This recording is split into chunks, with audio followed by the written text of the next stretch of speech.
Now that she's been out for a bit, how are you feeling about Ambessa? I mean, I don't know how the team is feeling. I'm not working right now. I couldn't tell you. It really will just depend. It's like the question for any new character, right, is, for starters, where does this win rate end up, right? Like, how strong is this character actually? Like, right now it looks like she's 45, but you'll notice down here, the win rate's going up day by day. So it's just like, how strong is she actually? What's that win rate going to get to? That's something to consider, right? Another thing to consider is, will this ban rate go down? One thing that people do that's honestly a little dumb, I would argue, is a lot of people will be like, the new champion has a 50% ban rate. Once again, Riot has failed. I got news for you. Any new champion who comes out and does powerful things that are noticeable will have a 50% ban rate. We don't tend to balance new champions around their initial ban rate. What matters here is not that the ban rate is high. What matters here is that the ban rate continues to go down over time, which currently it looks like it's doing, right? See? And so when we look at champion ban rates, we expect most new champions that are viable to have high ban rates. What is important, though, is that they go down over time. So if Ambessa maintains a 50% ban rate, that can be rough. That's like, oh, here's an indication that this character is potentially very, very frustrating. But a character having a high ban rate on release is very normal, because it turns out that one of the most frustrating things is new stuff. And what's even more frustrating is your enemies playing new stuff or your teammates losing on new stuff. And so champions that come out, many champions that come out are just going to have high ban rates when they start. And it's not about where the ban rate is at the start, it's where it trends towards. And so right now it's trending down, but if this evened out and it stopped trending down, then it would be like, we might need to do some adjustments here. And so as an example of this, it's like, comparatively, Yone came out, very high ban rate. It trended down.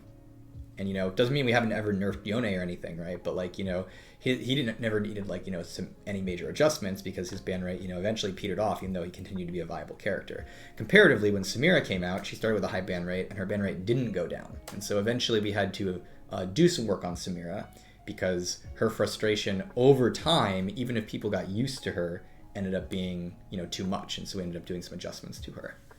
But, yeah, mainly noting that high ban rate on release is not really an indication of anything bad about a character, because characters who do new powerful things tend to be banned when they were released, and so it's something we'd have to keep track of over time.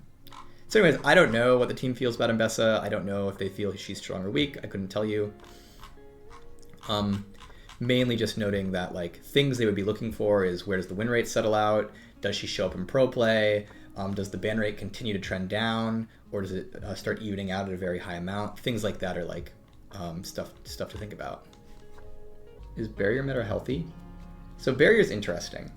I would reference barrier the same way I've talked about summoner spells earlier. The question I asked with summoner spells is, when this summoner spell is picked, is the game better, right?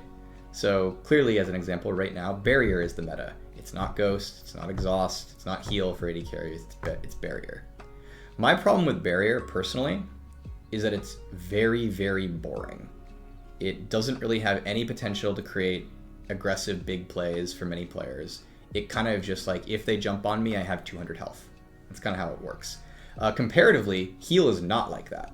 Heal can be reduced by grievous wounds. Heal gives you move speed, so you'll see a lot of people heal to like go run someone down. They'll be like, I don't need this to live right now, but I do need this to catch you. Heal works on your teammates, so you can sometimes use it to save them or help them get somewhere, right? Heal, I think, is a very interesting and dynamic summoner spell, and the game tends to look pretty cool when when someone's running it. Comparatively, I would say, well, barrier is potentially balanced and potentially fair. I don't know if the game is all that interesting when it's the most popular summoner spell. And so similar to how, like, if a lot of summoner spells replaced Flash, the game would probably be worse.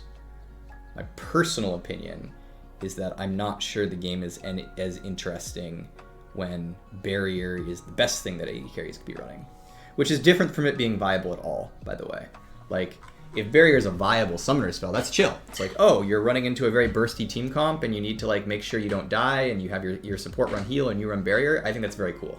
Like, super cool. Or like, oh, you're playing Lux and like you just really, really need to like prevent damage because you're probably not going to die anyways, like barrier, right? I think barrier is a cool summoner spell to have in the system. I don't know if it's as good, if it's the best thing people can be running versus its competitors. But again, there's always trade-offs. So as an example, the way we got to the barrier meta is it was more of a ghost meta before barrier. And ghost on AD carries is definitely fun and cool and dynamic. There's a lot of cool things going on with ghost.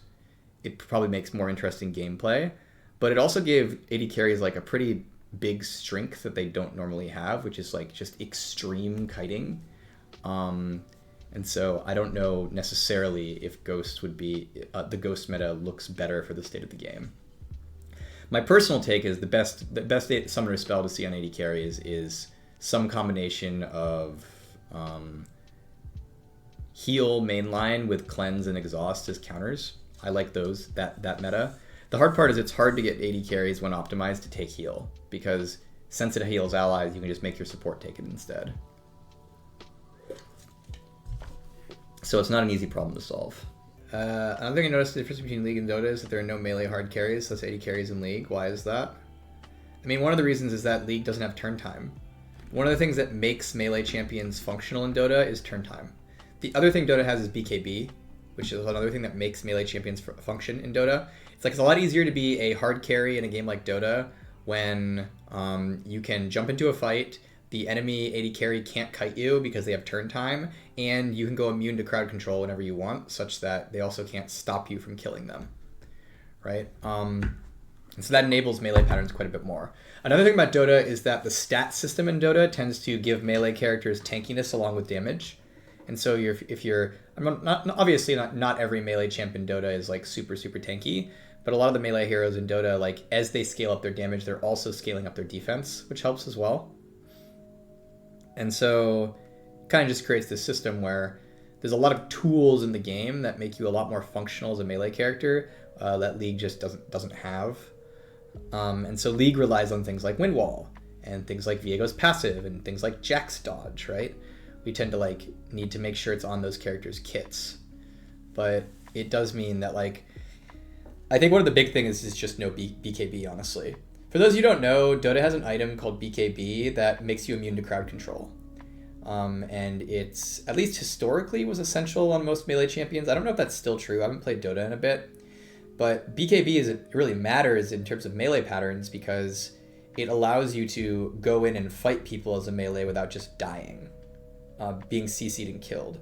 Whereas one of the reasons a lot of melee characters struggle to truly hard carry compared to their ranged counterparts, doesn't mean they can't do it, but they struggle with it, is they, by definition, must put themselves in the middle of the enemy team to deal damage, and that leaves them exposed to the damage and crowd control of 5 enemy team members.